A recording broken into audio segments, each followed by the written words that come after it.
além de aumentar a insulina, causar resistência insulínica, levar você a um quadro de pré-diabetes ou diabetes, ele também está aumentando o seu colesterol. Então, se você quiser baixar o seu colesterol, você já na sua cozinha, você já colocou o leite na panela, já colocou o açúcar e já começou a misturar e esquentar e fez uma caramelização.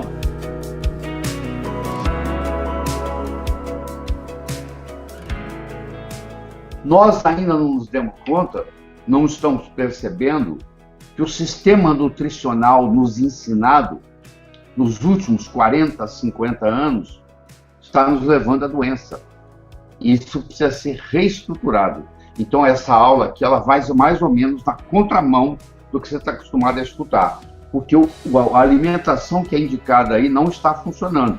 Se você busca os Estados Unidos, que tem estatística, 1/3 dos americanos é obeso. 1/3 dos americanos tem sobrepeso. Então, só 1/3 dos americanos são, desse ponto de vista, saudáveis. 25% das pessoas americanas entre 65 e 74 anos são diabéticos. 25% dos adolescentes americanos obesos são diabéticos. Então, o que está acontecendo? O que está acontecendo é que, com a alimentação errada que nós temos, isso criou um problema, e esse problema está cada vez mais volumoso, e a esperança errada é de que isso vai poder resolver com remédio. Porque você que é diabético, você está na expectativa de que o desenvolvimento científico médico vai trazer um remédio que você vai tomar uma pílula e está resolvido o seu problema. E não é assim. Por outro lado, você que é diabético, se você cair a ficha para você, se você tiver a percepção de que é um problema nutricional e você mudar a sua nutrição, você cura o seu diabetes. Eles fizeram um estudo na Austrália, eles pegaram um grupo de aborígenas, que são os índios da Austrália, são chamados aborígenas, pegaram descendentes de aborígenas, que moravam na periferia de Sydney, na Austrália. Pegaram um grupo desses aborígenes, levaram eles de volta para a floresta e por 3 semanas, 21 dias, eles tinham que comer a comida dos seus ancestrais. Comida de índio não tem açúcar. Isso não existe. Então eles foram obrigados a comer sem açúcar, sem carboidrato, o que os ancestrais comiam, que ainda se encontra nas florestas da Austrália, pessoas ingerindo comida que ingeriam há 20 mil anos atrás.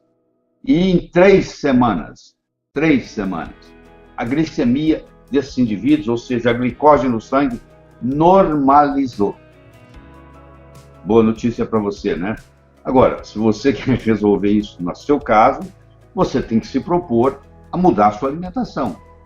Você vai aprender aqui comigo, você tem que diminuir substancialmente a ingesta de carboidratos. Mas antes de chegar lá, nós vamos gostaria de conversar um pouquinho com você sobre como tudo isso acontece. Nós temos um órgão chamado pâncreas, um órgão chamado tireoide e 2 órgãos chamados adrenais, antigamente chamados de suprarrenais. Esses órgãos, a tireoide, o pâncreas e as adrenais, eles funcionam como se fosse um órgão só. Eles funcionam, outros chamados de uníssono. Eles funcionam em uníssono. É igual um jogo de xadrez. Você mexe no peão, você não mexeu só no peão, você mexeu no jogo inteiro. Aqui é a mesma coisa. Se eu tiver um problema tiroidiano, se eu tiver um problema pancreático, se eu tiver um problema adrenal, um interfere no outro. Essa tríade, pâncreas, adrenais, tireoide, é conhecido no nome de tríade 1, que é a porta de entrada das doenças. Quando o médico recebe no consultório um paciente com uma doença crônica, é porque essa doença crônica começou pela tríade 1. Ou um comprometimento do pâncreas, ou um comprometimento das adrenais, ou um comprometimento da tireoide, ou uma combinação disso, fazendo a pessoa ficar doente. O nosso foco aqui hoje vai ser em pâncreas, mas eu quero que você mantenha na sua mente aí que as adrenais e a tireoide também fazem parte desse jogo, certo? Então vamos começar com os carboidratos. Nós temos nos nossos alimentos chamados macronutrientes, são 3. Os carboidratos, as gorduras e as proteínas. Os carboidratos e as gorduras são conhecidos com o nome de alimentos energéticos. Eles nos dão energia para a gente viver. E as proteínas são alimentos estruturais. Tudo no nosso corpo é feito de proteína. Seus ossos são feitos de proteína, a sua pele, o seu sangue, os seus músculos, são estruturados em proteína. Proteína não é um bom alimento para gerar energia. Para gerar energia, você tem carboidrato e você tem gordura. O paciente que é diabético ou pré-diabético, que muitos pacientes nunca chegam a ser diabéticos, ficam na área pré-diabética, mas têm comprometimento do mesmo jeito, água mole em pedra dura, tanto bate até que fura, ou seja, se eu sou pré-diabético, 2, 3 horas depois que eu almoço, 2, 3 horas depois que eu janto, esse aumento de açúcar no sangue durante esse período vai provocar um fenômeno chamado glicação. Você já na sua cozinha, você já colocou o leite na panela, já colocou o açúcar e já começou a misturar e esquentar e fez um caramelização. Você fez um tipo de caramelo. Pois é, a temperatura nós já temos. Nós somos animais de sangue quente, 36,6. A hemoglobina é uma proteína que está circulando no sangue, carregando oxigênio. É o carregador de oxigênio. E aí, se eu faço uma ingesta muito grande de carboidrato no meu almoço ou no meu jantar, aumento da glicemia, da glicose no sangue, a glicose se junta com a proteína e com o calor do corpo e forma uma proteína, uma hemoglobina glicada.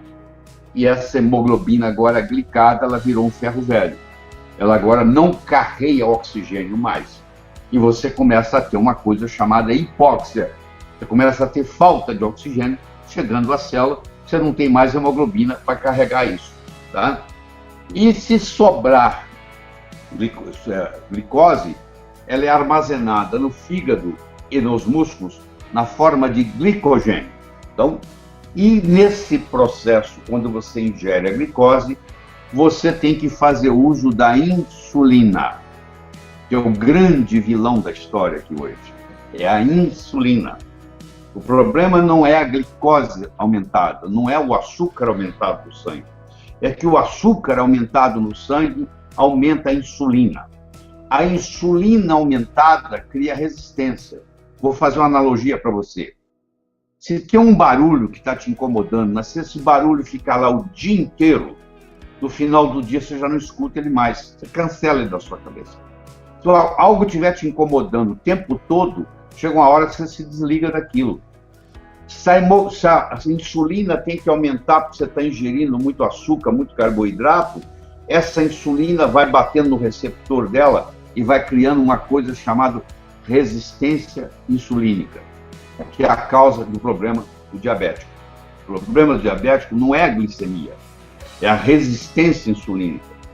Hoje tem 5 estudos importantes no mundo mostrando que quando você normaliza a glicose no sangue, a glicose que você fica medindo no dedo, você normalizá-la, nos 5 estudos grandes, a normalização da glicose, os pacientes morreram mais quando normalizaram a glicose, comparado com aqueles que não normalizavam. Porque o segredo não é baixar a glicemia, o segredo é baixar a resistência insulínica. E para baixar a resistência insulínica, eu tenho que mudar a minha alimentação. Eu tenho que ir de uma dieta rica em carboidratos para uma dieta rica em gordura. Eu sei que quando eu falo essa palavra, você provavelmente pode pertencer a um grupo chamado, que eu chamo de gordurofobia. Você tem medo da gordura. Primeiro, porque erradamente você pensa que gordura aumenta colesterol. Primeiro, que colesterol não é gordura. Pá! Colesterol é um álcool. E segundo, o colesterol não é feito de gordura. O colesterol é gerado a partir de carboidratos. Tem nada a ver com gordura. Então, o pão que você come, a massa que você come, o doce que você come, além de aumentar a insulina, causar resistência insulínica, levar você a um quadro de pré-diabetes ou diabetes, ele também está aumentando o seu colesterol. Então, se você quiser baixar o seu colesterol, o que você tem que fazer é diminuir a quantidade de carboidrato que você está ingerindo. E quando você diminui a quantidade de carboidrato, você também emagrece e você também melhora o seu perfil glicêmico. Então, isso é muito importante você entender.